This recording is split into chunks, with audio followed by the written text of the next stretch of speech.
आज हम पढ़ने जा रहे हैं एक नया चैप्टर जिसका नाम है work, energy and power. So whenever a force makes a body move, then work is said to be done। मतलब जब भी कोई भी ऑब्जेक्ट या कोई भी बॉडी फोर्स लगाने पर मूव करती है तब हम कहते हैं कि कुछ काम हुआ, some work was done। For doing work, energy is required। और जब वर्क कोई ह्यूमन बीइंग करता है या फिर कोई एनिमल लाइक हॉर्सेस और ऑक्सेस, जब ये कोई वर्क करते हैं तो जो एनर्जी रिक्वायर्ड होती है वो सप्लाई होती है बाय द फूड जो कि ह्यूमंस और एनिमल्स कंज्यूम करते हैं। पर when the work is done by machines, then the energy required is supplied by fuels that they consume, जैसे कि डीजल, पेट्रोल, केरोसिन एटसेट्रा। तो हम कह सकते हैं that energy is required to do work and whenever the force produces a motion, then work is said to be done। So when work is done, an equal amount of energy is used up in doing the work। अब हम पहले बात करेंगे work के बारे में। Generally जब हम वर्क बोलते हैं तो हम किसी भी फिजिकल या मेंटल एक्टिविटी को एसोसिएट करते हैं उससे और उसे हम वर्क कह देते हैं। मतलब in ordinary language the word work means almost any physical और मेंटल एक्टिविटी, पर फिजिक्स में ऐसा नहीं है। फिजिक्स में वर्क वर्ड का सिर्फ एक ही मीनिंग है, which is work is done when a force produces motion. मतलब जब कोई फोर्स मोशन प्रोड्यूस करता है तब वर्क होता है। For example, when an engine moves a train along a railway line, तब वर्क हो रहा है। जब एक हॉर्स पुल करता है कार्ट को, तब वर्क हो रहा है। जब कोई मैन क्लाइंब करता है स्टेयर्स या फिर हिल टॉप, तब भी वर्क हो रहा है। So work is produced when a force produces a motion. और लास्ट केस में जब मैन क्लाइंब कर रहा है स्टेयर्स पे या फिर हिल पर, तब वो वर्क कर रहा है ऑन हिमसेल्फ अगेंस्ट ग्रेविटी, क्योंकि ग्रेविटी उसे नीचे खींच रही है और वो वर्क कर रहा है ग्रेविटी को अपोज करने के लिए। तब वहां पर जो फोर्स है वो अगेंस्ट ग्रेविटी प्रोड्यूस करता है मोशन को, इसीलिए वहां पे वर्क हो रहा है। तो जो वर्क डन है जो कि किसी फोर्स ने प्रोड्यूस किया by making a body move, ये डिपेंड करता है दो फैक्टर्स पे। पहला है मैग्नीट्यूड ऑफ द फोर्स, मतलब फोर्स कितना ज्यादा है उस बात पे। एंड सेकंड, दूसरी बात जो है वो है distance through which the body moves. मतलब हमारी बॉडी ने फोर्स लगने के बाद कितना डिस्टेंस कवर करा, इस बात पे वर्क डिपेंड करता है। सो दो फैक्टर्स हो गए, फोर्स और distance. So work done in moving a body is equal to product of force exerted on the body। मतलब बॉडी पे कितना फोर्स लगाया गया एंड बॉडी ने कितना डिस्टेंस मूव करा इन द डायरेक्शन ऑफ फोर्स।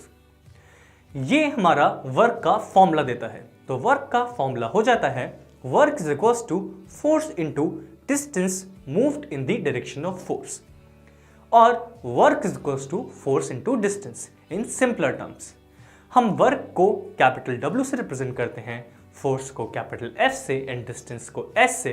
तो हमारा फॉर्मूला बन जाता है W equals to F into S। हम यहाँ पर डिस्टेंस की जगह टर्म डिस्प्लेसमेंट भी यूज कर सकते हैं। सो हम वर्क को डिस्प्लेसमेंट के साथ भी डिफाइन कर सकते हैं, जैसे कि work is the product of force and the displacement produced in the direction of force by the force applied. तो ये तो हो गया हमारा वर्क का फॉर्मूला। अब देखते हैं वर्क की यूनिट को। Work is the product of force and distance, और हमें पता है that unit of force is newtons and unit of distance और डिस्प्लेसमेंट इज मीटर्स। तो unit of work becomes newton metre, जिसको हम NM, जहां पे N कैपिटल है, रिप्रेजेंट करेगा न्यूटन को, और M स्मॉल जो कि है मीटर्स, उसको रिप्रेजेंट करेगा। तो हम वर्क की यूनिट लिखते हैं न्यूटन मीटर्स। वर्क की एक और यूनिट होती है जूल, और हम एक जूल को डिफाइन कर सकते हैं कुछ इस तरह से, that when a force of 1 newton moves a body through a distance of 1 metre in its own direction, then the work done is 1 joule.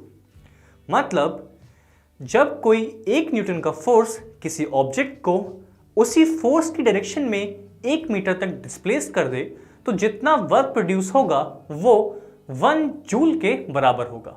मतलब 1 joule is equals to 1 newton metre. Therefore, the SI unit of work is joule, जिसको हम denote करते हैं capital letter J से। Work एक scalar quantity है and it should be noted that the condition for a force to do work is that it should produce a motion in an object.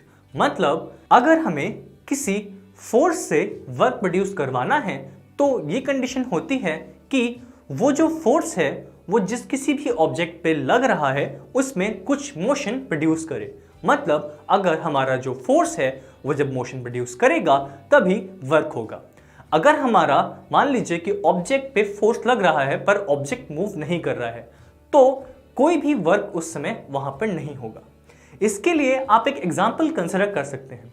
मान लीजिए कि आप एक वॉल को push कर रहे हैं अपने दोनों हाथों से, तो आप कॉन्स्टेंटली उस वॉल को पुश करेंगे पर वो वॉल मूव नहीं करेगी, पर आप कुछ देर में पुश करते करते खुद थक जाएंगे। तो हम ये कहेंगे कि जो हमने फोर्स अप्लाई किया उससे कुछ वर्क नहीं हुआ, क्योंकि हमारा जो ऑब्जेक्ट था जिसमें हम फोर्स अप्लाई कर रहे थे वो तो बिल्कुल मूव नहीं करा। पर हम अपना एनर्जी क्यों लूज कर रहे हैं? हम अपना एनर्जी इसलिए लूज कर रहे हैं क्योंकि जो वॉल है वो भी हम पे एक ऑपोजिट फोर्स लगा रही है, जिससे हमारे जो मसल्स हैं वो थोड़े वीकन हो जाते हैं क्योंकि उनकी एनर्जी कंज्यूम हो जाती है।